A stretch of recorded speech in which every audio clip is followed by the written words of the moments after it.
everyone, and welcome to Both the Adventures with me, Hayley. And me, Rob. We've just boarded the Pride of Hull P&O ferry heading across the North Sea to Rotterdam.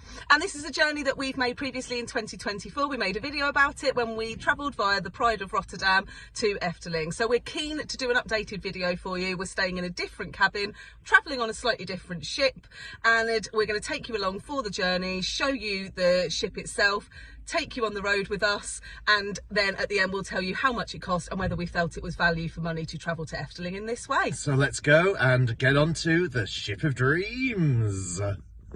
So here we are aboard the Pride of Hull, up on deck 10.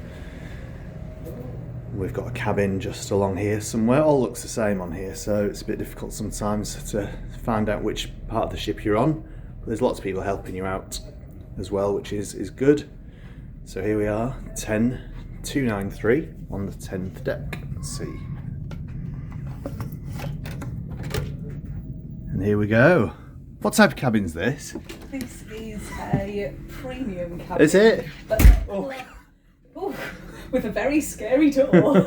It's not a club cabin, so No. it's one step up from the basic. One step up from the basic. So here we are. This is the same type of cabin that we stayed in on the way back from our last trip to the Netherlands. We've got, obviously, there's 2 beds just there. There is also a kettle. Let's have a look inside the kettle. Is it clean? Let's have a check. Oh yeah, it is. No water, lovely. The cabin is actually really clean, It's isn't it? spotless, yeah, it really It is. really is. This is also an adjoining door into another cabin as well, so if you've got a bigger party, then I'm sure they'll open that up for you. Whoops, there's me. So just something we did provide ourselves, it's certainly not here, is the minibar of dreams. It's a bit of a staple of Brave the Adventures. I need something during this journey. So yeah, we're going to be okay, I think, with that. Got the kettle, tea, coffee for the morning. This is, again, is a step up from the basic indoor cabins that we had on the way out last time. Let's just have a look. Obviously, private ensuite bathroom, which is here. Small, but you know, it does the job. Does it have branded toilet roll? It does not have branded toilet roll. No, it doesn't. But it does have a shower. Ooh. Dirty big hair on the wall there. That's not too good. But anyway, there's the shower. So that'll be good in the morning when we get into Rotterdam. And obviously it's an outside cabin. We wouldn't have an indoor one anymore after the last experience. So let's just have a look what we can see. You can see me really, not much else. That's because it is obviously dark. So yeah, we've got the Port of Hull out there, King George Dock, and we're on the Pride of Hull this time. And there you go, the Pride of Hull. What do you think, Hayley? I really like these cabins, and I think you've made an excellent choice making sure we have a window. Even though it's dark, it does make a lot of difference, doesn't It's that it? claustrophobia last time nearly finished us, didn't it? Yeah, absolutely. And you know what I'm going to say? Probably what? So happy that we've got an English plug. There was a little bit of drama last time when there was no adapters and we phones had running out. not one adapter between us. Quite a bit of panicking going on. We don't like to panic, really. So it's great that we've got an English plug, which I think you only get in the step-up on the Pride. cabins. Well, yeah. Yeah, I don't think true. you get them in the basic ones. So let's have a look what we've got on board then. Each cabin comes with one of these. A bit dirty. There you go. So we've got Neverboard on board, apparently. There you are. So there's plenty of things to do. We've got bars, there's a casino, there's the cinema, which we won't be partaking in this evening, will we? The film's not really for us. It's quite reasonable though, I think, price-wise. It's Yeah. an extra charge, but it's not too bad. It's not too bad. There's obviously the buffet and also the brasserie restaurant, which again we're not bothering with this time.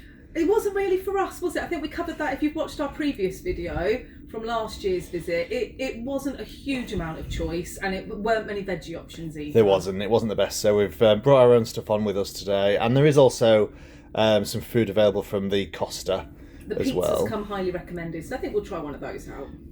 And we've also got the Sky Lounge where we'll probably do Sail Away. Absolutely. And a little drink out there. It's freezing there, about 3 degrees out at the minute. It's going to be a smooth crossing though, according to the weather, which is fabulous. So not much rocking around. There's also the duty free as well. We won't be partaking in the duty free on this sector, but we will be doing on the way back. It's really reasonable. And yeah, there you go. I'm still laughing at rocking around the cabin. None of that. I mean, it's Christmas, but we're not quite there just yet. What is also really good, and I don't think we had this on the basic cabin, 2 pillows. 2 pillows. Wow, we have been because looked after today, haven't we? And I know it's a basic thing, but I do think until you've been on one of the P&O ferries, you don't really know what to expect. So just knowing that actually you have got 2 pillows, you have got a reasonable good duvet on there does make a big difference. And also really easy to board today as well, actually. Last time was a bit hair raising because we were only using one of the ramps to get onto the ferry. But this one kind of boarded at the entry level, so that was much more favourable than last time. Close the door. Bathroom. So we set sail this evening about 8:30, so we've got quite a while. So just going to have a bit of a chill, a little drink, then maybe pop up and see what else is going on.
We disembarked the ship probably about 20 minutes ago, but we have found ourselves on, I think, day 3 of the new biometric testing entry requirements. So we are stuck here now waiting for our turn. It is moving really slowly, which is a delay that we weren't expecting, sadly. So something to be aware of if you're coming to the Netherlands in probably the next few weeks whilst they're getting this biometric entry sorted, is that you do have to get out of your car, go and do your fingerprints. It is taking a long time to get through. Oh dear.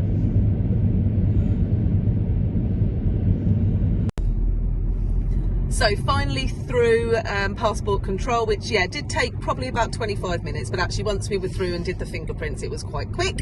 And now we're on the road to Efteling. We've got 1 hour and 3 minutes to go. How are you finding the drive? Because people worry about this. I'll be alright once I get onto the N15. I'll be fine. It was interesting getting out of the terminal, wasn't it? It was, yeah. But now I think we're pretty much straight roads all the way, aren't we? I think so. Where are we now on our journey into Efteling? We are on the A15, which is a good road to get on. I must say, when you start filming that other video, getting onto the A15, that was not the time for filming. Sorry. We're on this road now for quite a while. That's about an hour till we get to Kaatsheuvel. And we're on this road for quite a lot of the journey. So it's really easy, actually. Traffic's pretty good, isn't it? No hair-raising moments at all. No, and not too busy the roads either. No, lots of wagons here, but you know, it is what it is. Very industrial, isn't it? There's not much to see, but I know when we get down towards Efteling, it's quite nice. Yeah, so we'll pick you up when we get there. Lovely.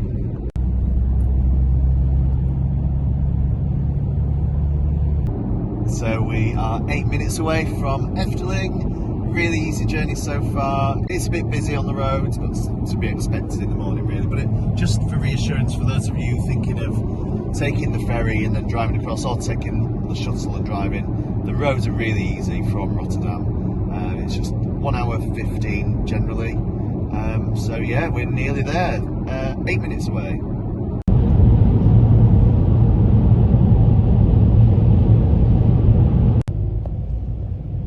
And here is the Wonder Hotel, which means we are just round the corner now from Efteling. We've just had a lovely shot of Pagode as we were driving in, which was great to see. And yeah, in the next few minutes, we're going to be pulling into Kaatsheuvel, and then we're going to make the 5-minute walk from the guest house that we're staying at to Efteling itself. So we're going to wrap up the video here, and as promised, I did say that we would cover the costs of getting the ferry and driving to Efteling. So we paid £370 for our premium cabin, which is for a return with P&O ferries. We then are probably going to use about a tank of diesel in terms of driving to and from Efteling, and also from travelling from home as well. Yes, true. And then we've also paid £23 for a silver cover of European travel insurance, which obviously you do want to have if you are going to travel internationally with your vehicle. As we arrive towards the guest house Kaatsheuvel where we're going to stay, and the most wonderful bakery on the right hand side, which we love to go to for breakfast, people do ask, is it cheaper to fly to Efteling and more convenient? And the answer is probably yes. It probably is going to be more cost effective to fly direct to either Eindhoven or Amsterdam, but it is really nice to have the freedom of being able to drive and not have to worry about train connections or bus connections to the Efteling, because it is such a direct drive straight from the ferry. So with that, as we arrive for free parking, which is excellent, and loads of spaces here at the guest house Kaatsheuvel, which we will do a room review later on in our travel series. Thank you ever so much for coming along for us with this adventure. Please do subscribe, drop a like and a comment, and we'll see you again soon.